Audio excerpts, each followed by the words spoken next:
Hi everyone, welcome to Veranda Race. English is easy. So, இன்னைக்கு நம்ம இந்த வீடியோல பார்க்க போறது clause test. So, whether it is SSC or banking, இந்த clause test அப்படிங்கிற இந்த ஒரு செக்ஷனை நம்ம அவாய்டே பண்ண முடியாது, தவிர்க்கவே முடியாது. So, the suitable word is inevitable. So, கண்டிப்பா செஞ்சிட்டே ஆகணும். So, இன்னைக்கு நம்ம இந்த clause test இது one of the vocabulary sectionல வரக்கூடிய ஒரு section. So, வாங்க பார்க்கலாம். So, before that டிஸ்ட்ராக்ஷன் இல்லாமல் படிக்க தயாரா அப்படிப்பட்ட மாணவர்களுக்காக ப்ராக்டிஸ் வில்லேஜ் குன்றத்தூரில் ஏற்படுத்தி இருக்கோம். So 6 months course going for banking, TNPSC, SSC and railway aspirants. And இதில் வந்து aggressive practice, mobile phone digital free zone, 24 hours study support through mentors, library, computer lab எல்லாம் இருக்கிறது. Before going to the topic, 6 level practice method. Normally or online, offline la namakku 6 level practice method pandrom. First level is the class, second level is the circle, basic circle with the help of mentors. Third level is the extreme circle with the difficult questions with trainers and mentors. Then super batch is the fourth level with the help of experienced faculty. Nearing any particular exam. Then fifth level is the real intensive program including night batch also. Then ella clear senjittu sixth level mock interview na just interview illamal interview workshop nadatti inputs kudutittu mock interview with retired government officials or bank officials vechittu ungalku feedback kudutittu we will ready make you prepared for the actual interview. And for admissions, for offline, you can contact this number. And for online admissions, you can contact this number. Okay? So, vaanga ipo nama in the clause நம்ம solve செய்யலாம். So இந்த clause solve செய்யணும் அப்படின்னா அந்த blank கூட நிறுத்தக்கூடாது. அதுதான் difference between fill in the blanks, fillers and clause. clause அப்படின்னா அந்த ஹோல் பேசேஜோடைய மீனிங்கை புரிஞ்சுட்டு நம்ம ஃபில் பண்ணுறது தான். ஆனால் காம்படிட்டிவ் எக்ஸாமில் ஃபுல்லாக படித்து புரிஞ்சு தென் இத்தனை ஆப்ஷனை பார்த்துட்டு போட டைம் கிடையாது. ஸோ என்ன மேக்ஸிமம் செய்யலாம்னா அந்த blank-ஐ தாண்டியும் கொஞ்சம் படியுங்க. Is that clear? அப்புறம் நீங்கள் ஆப்ஷன்ஸை பாருங்கள், உங்களால் கரெக்டான ஆப்ஷன்ஸை எடுக்க முடியும். வாங்க. India must clamp down on rampant and dash consumption of antibiotics. இது வரைக்கும் படிக்கலாம். India must clamp down. What do you mean by clamp down? Clamp அப்படின்னால் கிடுக்கி பிடி. ஸோ நெருக்க வேண்டும், அதாவது குறைக்க வேண்டும். எதை? rampant. rampantனா பரவலாக வேகமாக பரவுவது, அதுதான் rampant. வேகமாக பரவுவது.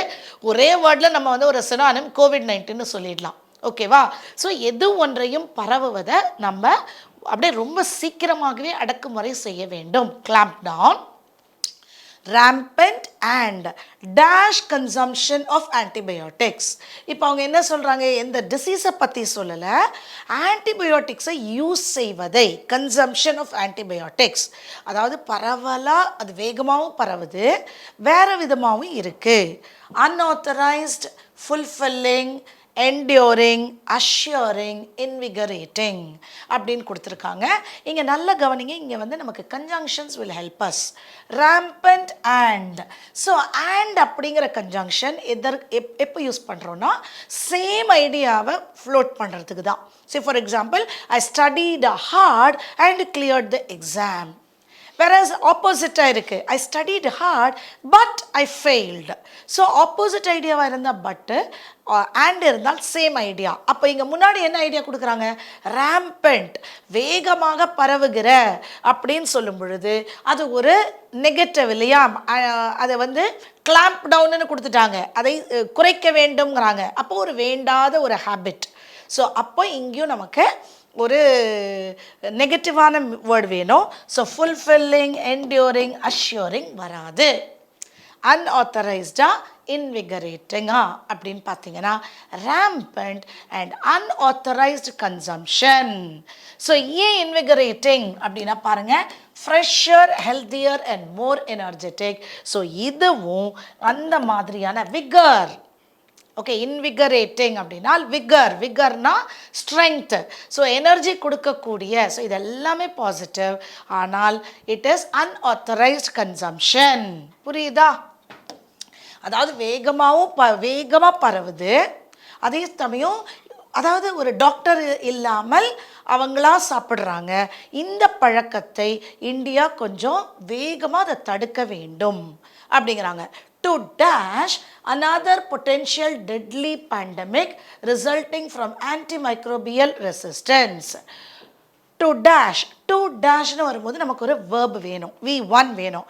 To dash another potential deadly pandemic resulting from antimicrobial resistance. அதாவது இவங்க பாட்டுக்கு தேவையில்லாத ஆன்டிபயோட்டிக்ஸை சாப்பிட்டுட்டாங்கன்னா அவங்களுக்கு புதுசாக வரக்கூடிய ஒரு ஆன்டிபாடியை அவங்களால ரெசிஸ்ட் செய்ய முடியாது அப்படிங்கிறாங்க. So indulge, to ascertain, to avert, to incorporate, to subsume அப்படின்னு கொடுத்துருக்காங்க. இதுக்கு மீனிங் தெரிஞ்சாதான் நம்மளால் எடுக்க முடியும். ஸோ நான் உங்களுக்கு ஆன்சரை சொல்லிடுறேன். So consumption of antibiotics to எதற்காக குறைக்கணுங்கிறாங்க? டு டேஷ் அனதர் பொட்டென்ஷியல், இன்னொரு டெட்லி பேண்டமிக்கு வேற ஒரு மைக்ரோபில் வரும் பொழுது அது நம்மை அட்டாக் செய்யாமல் தடுக்க வேண்டும்.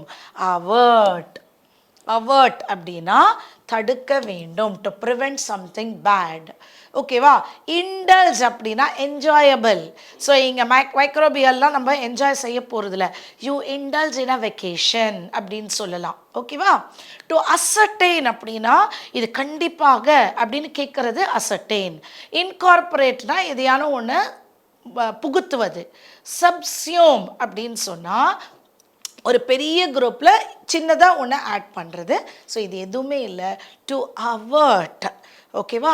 டு அவர்ட் அனதர் பொட்டென்ஷியல், இன்னொரு புதுசாக வரக்கூடிய ஒரு மைக்ரோபியல் பேண்டமிக்கை தடுப்பதற்காக நாம் இந்தியாவில் இந்த அன்ஆத்தரைஸ்டு கன்சம்ஷன் ஆஃப் ஆன்டிபயோட்டிக்ஸை தடுக்கணும் அப்படிங்கிறாங்க. Misuse of antibiotics without dash bacterial infection will not only weaken the fight against COVID-19. Misuse of antibiotics, இப்போ ஆன்டிபயோட்டிக்ஸை தப்பாக யூஸ் செஞ்சாங்கன்னா வித்தவுட்னா என்ன சொல்லலாம்? Without proper prescription. இது காமனாக திங்க் பண்ணிக்கோங்க. Okay, without proper prescription. ஆனால் அங்கே பாக்டீரியல் இன்ஃபெக்ஷன் அப்படின்னு சொல்கிறாங்க. வித்தவுட் அப்போது ஒரு பாக்டீரியல் இன்ஃபெக்ஷன், என்ன பாக்டீரியல் இன்ஃபெக்ஷன்னு தெரியாமல் கண்ட ஆன்டிபயோட்டிக்கை நீங்கள் சாப்பிட்டீங்கன்னா அது இந்த ஃபைட்டை வீக்கன் செய்வதோடு மட்டுமல்லாமல் அப்படின்னு சொல்கிறாங்க. நோட்டீசிங், பாக்டீரியாவை நம்மளால் கண்ணால் பார்க்க முடியுமா? ஸோ நோட்டீசிங் இல்லை. ரெண்டரிங்னா செய்வது. ஸோ பாக்டீரியல் இன்ஃபெக்ஷனை நம்ம செய்ய மாட்டோம். ஃபிகரிங், ஸோ ஃபிகரிங் அப்படின்னா கண்டுபிடிப்பது. வித்தவுட் ஃபிகரிங் சொல்லலாம். ஆனால் பாக்டீரியல் இன்ஃபெக்ஷனுக்கு ஃபிகரிங் வராது. You figure out some new சொல்யூஷன்ஸ்ன்னு சொல்லலாம்.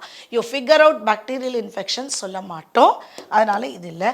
அலோகேட்டிங்னா அலாட் செய்வது. நம்ம யாருங்க பாக்டீரியல் இன்ஃபெக்ஷனை அலாட் செய்ய போகிறோம்? ஸோ அதுவும் இல்லை.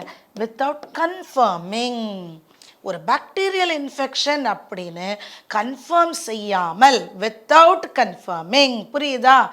வித்தவுட் கன்ஃபர்மிங் பாக்டீரியல் இன்ஃபெக்ஷன் அப்படிங்கிறது தான் இங்கே மீனிங். ஒரு பாக்டீரியல் இன்ஃபெக்ஷனுங்கிறத கன்ஃபார்ம் செய்யாமல் நம்ம பாட்டுக்கு ஒரு மிஸ்யூஸ் ஆன்டிபயோட்டிக்ஸை தப்பாக யூஸ் பண்ணிட்டோன்னா அது COVID-19 வீக் செய்வதோடு மட்டுமல்லாமல் but could also dash the next pandemic. So அது வீக்கன் செய்வதோடு மட்டுமல்லாமல் இன்னொரு பேண்டமிக்கை அது உருவாக்கும். சொல்லலாமா? உருவாக்கும். ஃபிஷர் அப்படின்னால் ஒரு எக்ஸ்ட்ரா பார்ட் இன் எனிதிங், முளைப்பது. ஃபிஷர்னா இவால்வ் அப்படின்னாலும் முளைப்பது. ஸோ நெக்ஸ்ட் பேண்டமிக், முளைக்கும் அப்படின்னு சொல்ல மாட்டோம் தமிழில் கூட. நெக்ஸ்ட் பேண்டமிக்கை உருவாக்கும். ட்ரிகர் அங்கிறது கரெக்டான word. Trigger to cause something to start. அது எஸ்பெஷலி ஒரு டிசீஸ் எல்லாம் சொல்லும் பொழுது ட்ரிகர். ஓகே,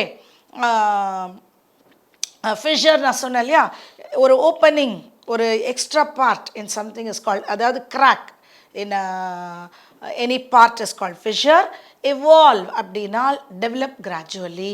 ஆனால் இந்த மாதிரியான பேண்டமிக் வந்து இட் இஸ் அப்படியே இமீடியட்டாக ஸ்டார்ட் ஆகிடும். So trigger is the right word. Support வராது. இவ்வேடுனால் அவாய்ட். இந்த இடத்துல அவாய்ட் இல்லை, ஒரு பேண்டமிக்கை இதை உருவாக்கும் அப்படின்ட்டாங்க.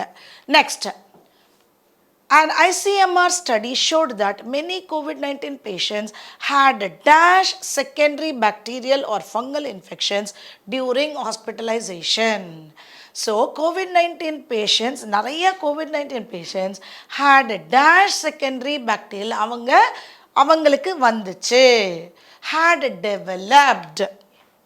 ஓகே, ஏன்னா ப்ரொடியூஸ்டு வராது, ஆர்கனைஸ்டு வராது, ப்ரொடியூஸ்டு வராது.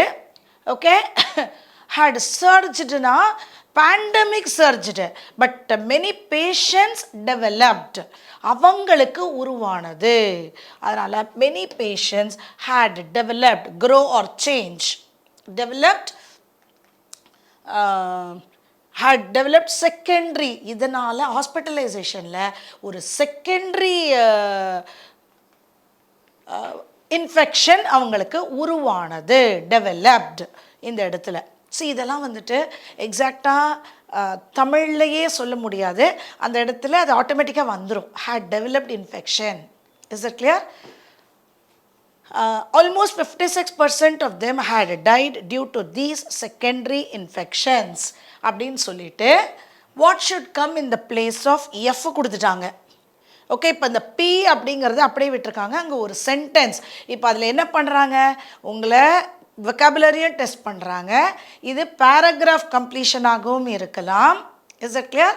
ஆர் அந்த இடத்துல ஏதாவது எரர் ஸ்பாட்டிங் கொடுத்துருக்காங்களான்னு நம்ம பார்க்கலாம் பியில்.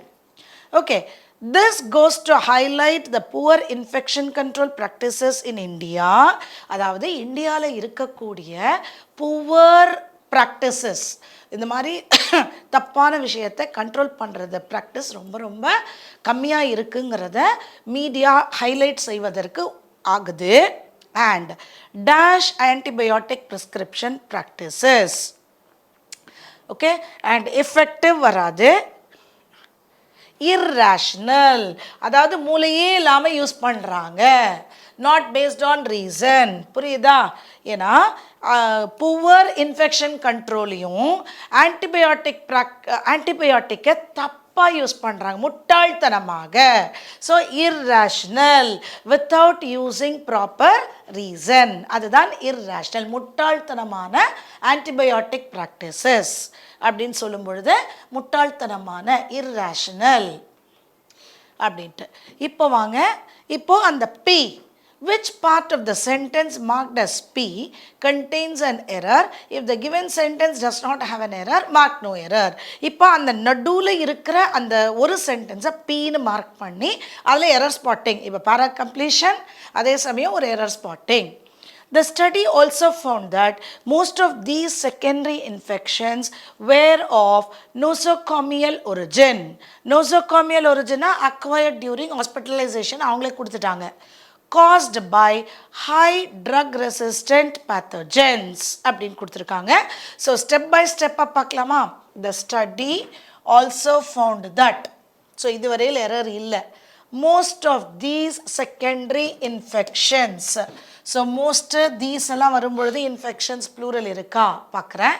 Subject verb where, of, nosocomial origin, of this origin is right. Caused by, இந்த fixed preposition correct, caused by high drug resistant pathogens. This is a noun, this is an adjective. அப்போ இது ஒரு adverb-ஆக highly drug resistant pathogens இருக்கணும். புரியுதா?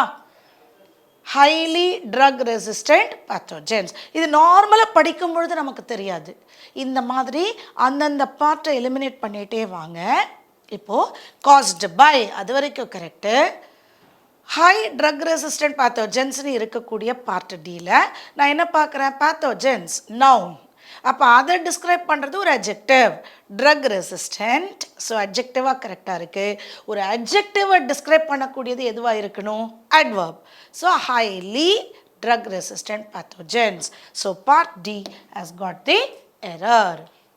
So this is one of the example of clause test. So clause test முழுமையாக படிச்சுட்டு இப்போ இதை நீங்கள் எல்லாரும் ஃபாலோ பண்ணியிருக்கீங்க. பட் எல்லாருக்குமே இதோடைய ஆன்சர்ஸ் புரிஞ்சிருக்கும், தெளிவாக இருக்கும்னு நான் சொல்ல முடியாது. ஸோ இந்த வீடியோவை திரும்ப ஒரு தடவை பார்த்துட்டு அதே ஆன்சர்ஸ் உங்களுக்கு ஃபிட் ஆகுதா பார்க்கலாம். இல்லை நான் கூகுளே வேணாம், நான் தான் எல்லா மீனிங்ஸும் கொடுத்துருக்கேன். அந்த மீனிங்ஸ் எல்லாம் ஒரு தடவை பார்த்துட்டு பிடிஎஃபாக டவுன்லோட் பண்ணிக்கோங்க. அந்த மீனிங்கெல்லாம் பார்த்துட்டு தென் ஃப்ரெஷ்ஷாக இந்த ஒரு பேசேஜில் உங்களால் கரெக்டான வேர்ட்ஸை எடுக்க முடியுமா அப்படின்னு ஒரு 3 or 4 days கழித்து நீங்கள் பார்த்தீங்கன்னா உங்களுக்கு vocabulary enhancement கண்டிப்பாக கிடைக்கும். I'll meet you all in the next video with another set of questions. Till then, bye. Thank you.